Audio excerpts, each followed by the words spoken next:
Hey there, subscribe to my channel, and also press this bell icon so you never miss any new updates, cause whenever we upload new video you will get a notification on your phone. You will hear a conversation between an employee at a pet insurance company and a customer. You have 30 seconds to look at questions 1 to 6.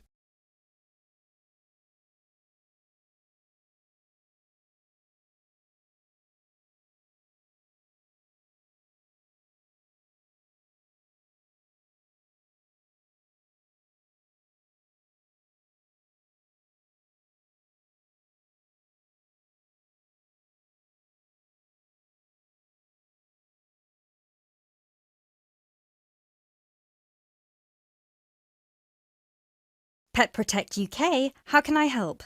Oh, hello there. I'm calling to inquire about your pet insurance plans. Of course, just give me a second, please. Sure. So, have you checked our website already to see the options we offer? I've had a quick glance, and I think I'm interested in the basic plan. Great. I need to just ask a few questions first then. Is your pet a dog, a cat, or a rabbit? It's a dog. And is it a puppy or... No, he's 3 years old. Right. May I ask, has your dog been insured before? I just adopted him from the rescue center last week, and I think he'd been there a while, so I doubt it. Okay, so you've had him for a week then? That's correct. Great. I apologise for asking this, but your dog, what's his name by the way? Fenton. Fenton, is that spelt with an F? Yeah. Fenton. Great. Thank you for that. So, according to the rescue centre, has Fenton ever attacked, bitten, or been aggressive towards a person or another animal? No, not at all. Excellent. And is he a guide dog or... No, just a house pet. Great. And you said he's 3 years old. Do you know the exact date of birth? Oh, yes, it's on the adoption certificate. Just give me a sec. It's May 19th, 2013. And do you know, has Fenton been neutered? Yes, he's been castrated. Excellent. And final question, what type of dog is Fenton? Is he a pedigree, a crossbreed, or a mixed breed? A crossbreed, I think. Right, crossbreed... Wait, sorry. What's the difference between the three? A pedigree is a dog whose parents are of the same breed.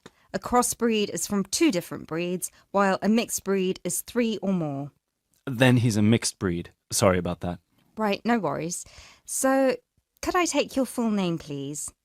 My name is Peter Pischinger. That's Pischinger.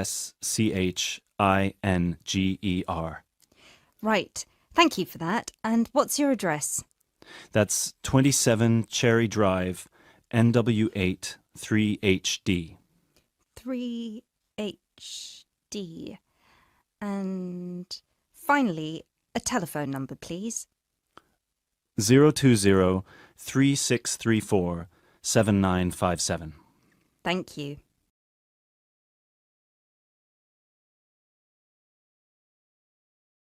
You now have 30 seconds to look at questions 7 to 10.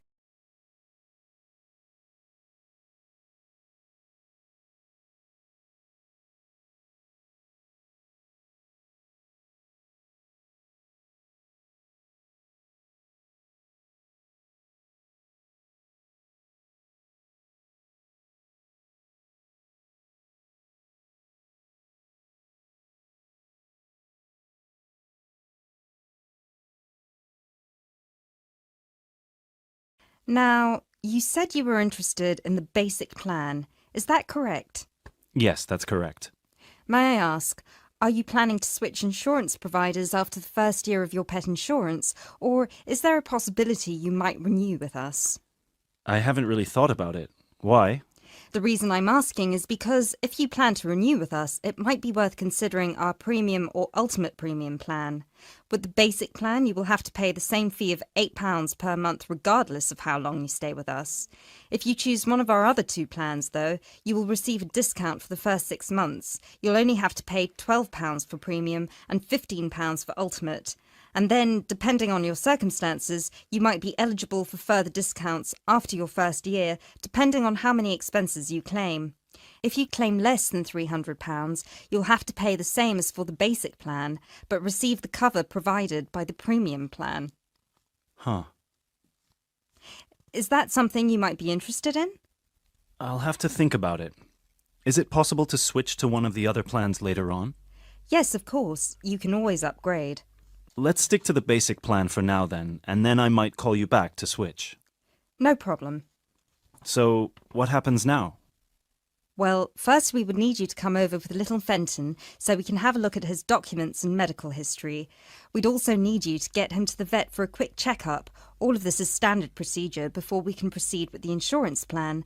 And then, when all that's done, you can either set up a direct debit in person or you can call us back and do it over the phone.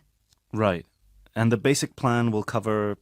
Well, the basic plan covers veterinary fees, obviously, plus a few more things such as boarding costs, loss by theft or straying, advertising and reward, death by accident or illness.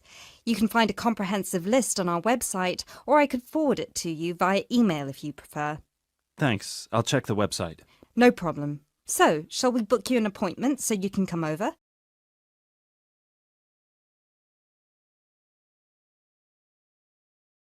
That is the end of part 1. You now have half a minute to check your answers.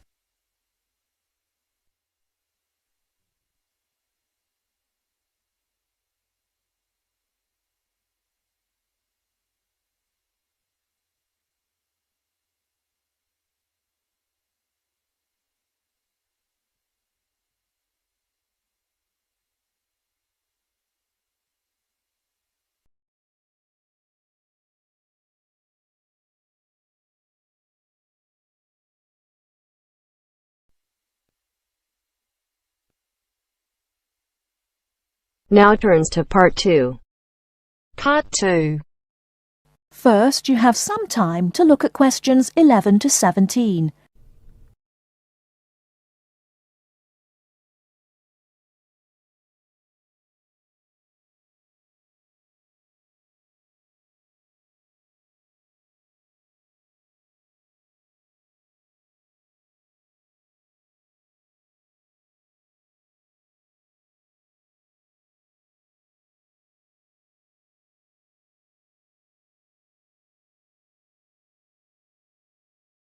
Now, listen carefully and answer questions 11 to 17. Hello, and thanks everyone for coming here today. I know it's always a bit stressful going for a job interview, but it's best to be prepared. For any of you who may not know me, my name is Fiona Ogilvie, and my job is to offer guidance and support for students with special needs. Now, you wouldn't be here today if you weren't interested in finding a job in the holidays. So let's get down to it and see what things you need to be looking out for. Most of you, I hope, will be applying for jobs with the companies that have been recommended by the university. The reason for this is that we here at the university already know these companies and have established good working relationships with them. I've also been to visit all of them and checked out the facilities they have to offer. You really need to make informed choices when you're looking for a job and make sure you know before you even get to the interview stage that your needs will be met. But I know that some of you are applying for jobs independently and have looked at companies outside the university recommended list. So for you, it's best to plan ahead and be aware of what it is you may need while you're working. Things that you need to check when you go for an interview are there enough toilet facilities and are these easily accessible? Also, you want to check that all the public areas inside the building are barrier-free, so you can get direct access to these public spaces whenever you need to. And ask about ramps into the building, so you know how many there are and where they are located. These kinds of things are so much more difficult to sort out when you've started work, as they take time. But ramps are an absolute must, so please make sure you know where they are. Another thing you must make sure of is that the lifts have the correct lowered control panels. Ask if all the lifts have this facility or if it's only certain ones. Now, something I think that is often overlooked is working hours. What you want to make sure of is that you get flexi time. This basically means that your working hours are flexible and you can clock on and clock off in times that suit you. Within reason, of course. Most companies do recognise that it takes much longer for someone in a wheelchair to get on and off buses and trains. Public transport can take that much longer, so you need to be organised and prepared. And for those of you lucky enough to own a car, check how many disability parking spaces are available. Remember that it's your right to have a disabled parking space. These also need to be near enough to a wheelchair accessible entrance or ramp. OK, are there any questions before we move on? Before you hear the rest of the talk, you have some time to look at questions 18 to 20.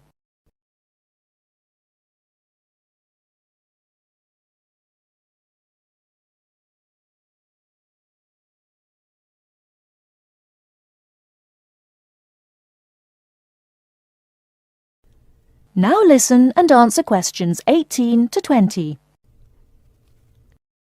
Right, let's move on then. Now I want to talk you through the series of visits to companies which we've got planned for next week. On Monday morning, we will be visiting the Lowland Hotel. They have various summer jobs available, working as a receptionist or conference organiser in their busy conference centre, organising and setting up conferences.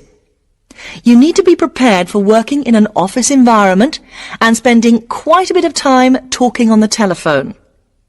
The bus leaves for the hotel at 9 a.m, so make sure you leave yourself plenty of time to get there. When you arrive at the hotel, please gather in the reception area and wait for someone to take you to your first session, which will be a talk. The talk at the hotel will begin at 10 a.m, and then there will be a short tour of the hotel. There will be a light lunch provided, which is usually salads and sandwiches.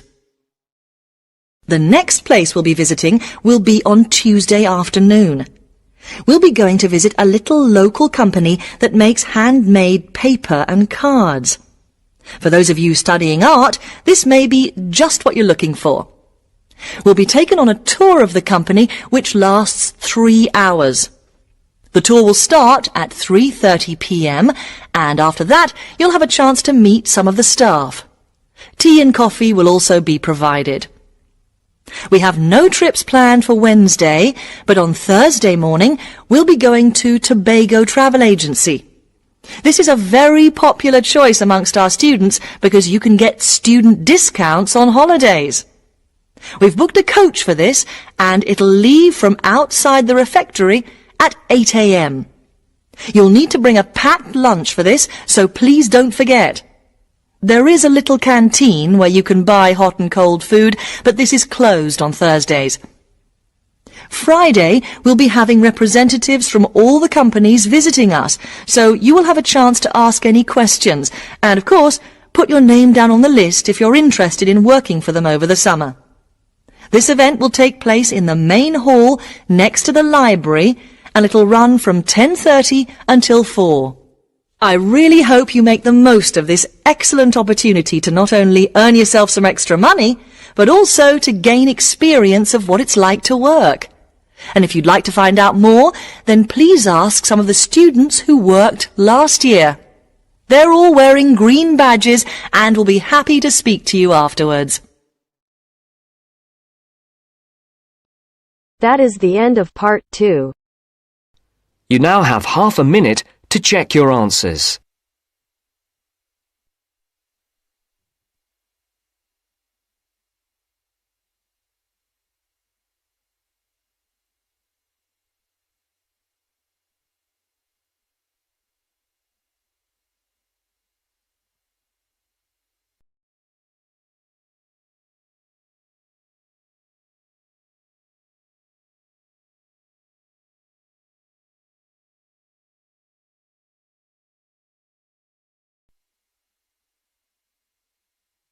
Now turns to part 3. Part 3. You will hear a conversation between 3 students who are preparing a presentation. First, you have some time to look at questions 21 to 25.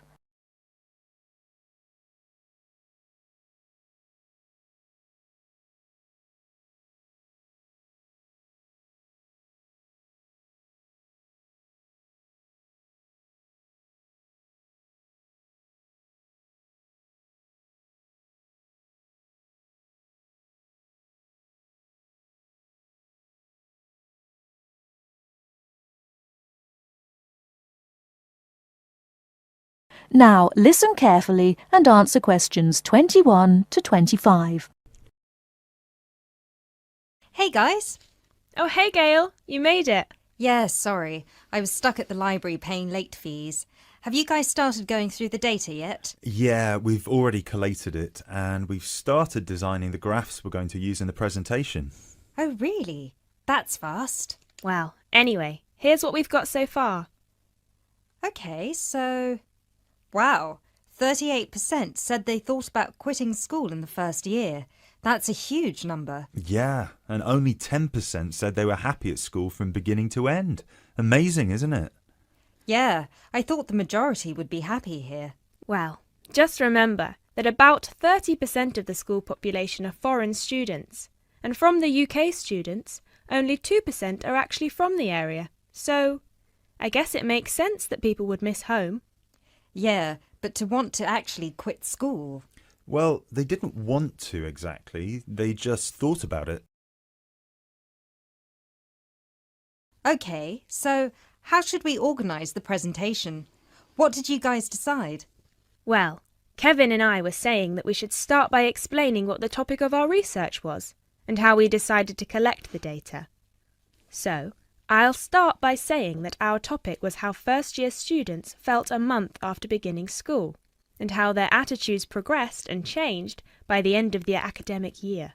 So then we were thinking that I should explain that the population we want to study was obviously first-year students, but because we need their complete experience from the beginning to the end of their first year, we'd have to actually poll students in their second and third year.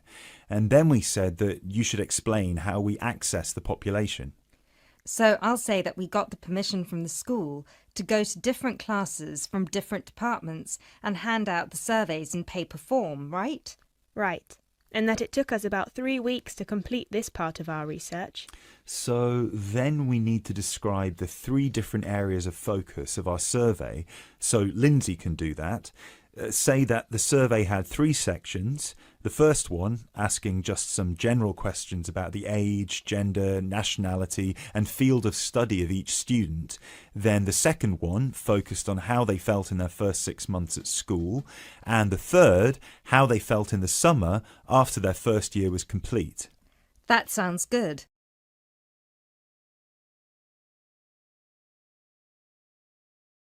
You now have 30 seconds to look at questions 26 to 30.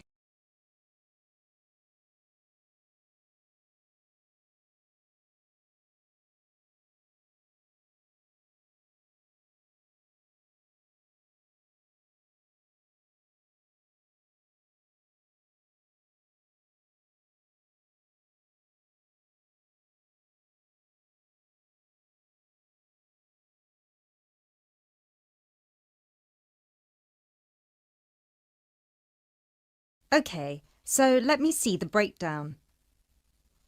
Okay, so we've got an equal distribution of boys and girls. That's good. Almost equal.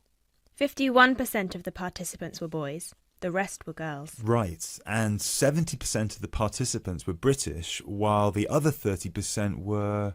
10% were from America and Asia, 2% were from Africa, and 18% were European. We had a small number of Australians as well, 0.03%, so I guess Europeans were 17.97% if you want to be precise. Which we should. Anyway, and obviously the age was all 20 or 21, with a few 19-year-olds. Only about 5%. No, wait. 4%. Right? No, it's 5%. Look. Right. Okay, so Lindsay will describe the 3 sections, and then you, Kevin, you'll describe the demographic and geographical breakdown, and You can start with the graph, and then we'll all explain the data together. Right, so we'll put this graph up on the board and explain that most students experience some form of homesickness or mild depression in the beginning of their course. But we need to point out that by the end of the year, it was only 5% that still felt like quitting school. Yeah, but remember that we didn't actually have the opportunity to interview or poll any of the students who left school, so the information we have only relates to current students, and those numbers might be bigger in reality. Yeah, I guess we need to mention that. But we did check the dropout rate for the last 2 years, and it was very low, so at the end of the day, the numbers can't be much bigger. Yeah. Anyway, so after we explain the data and we show the 3 graphs with the background information and the responses for 6 months and 1 year, we should spend some time also talking about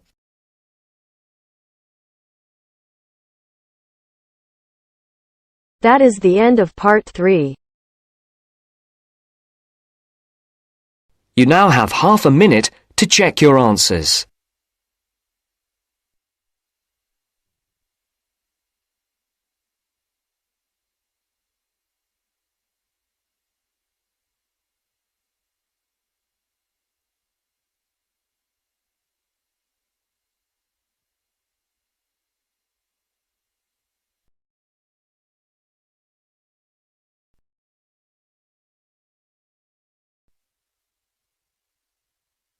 Now turns to part 4. Part 4. Now turns to part 4. Part 4. Well, it's the beginning of the digital age, and technology is all set to completely revolutionise the way we watch TV, videos and DVDs and play computer games at home.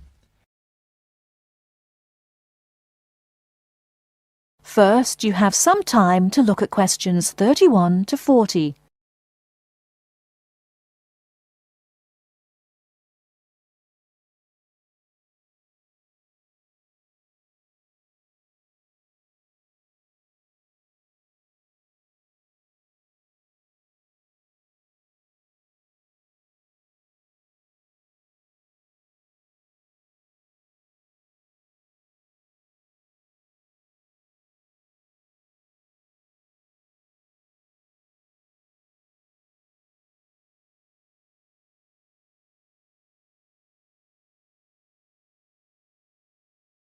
Now listen carefully and answer questions 31 to 40.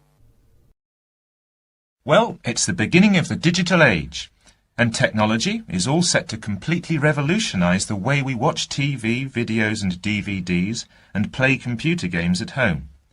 Here to tell us more about how we will be spending our leisure time at home in future is Anna Zabel. Hello. Yes, there will be huge changes in the way we use television, radio and new media in future. By this I mean we will be able to do what we want, where we want and when we want. The result is that our homes will increasingly become home theatres, and all our entertainment at home will be available at the touch of a button. Now, most home entertainment these days is delivered over wires, but this is changing thanks to high-speed broadband.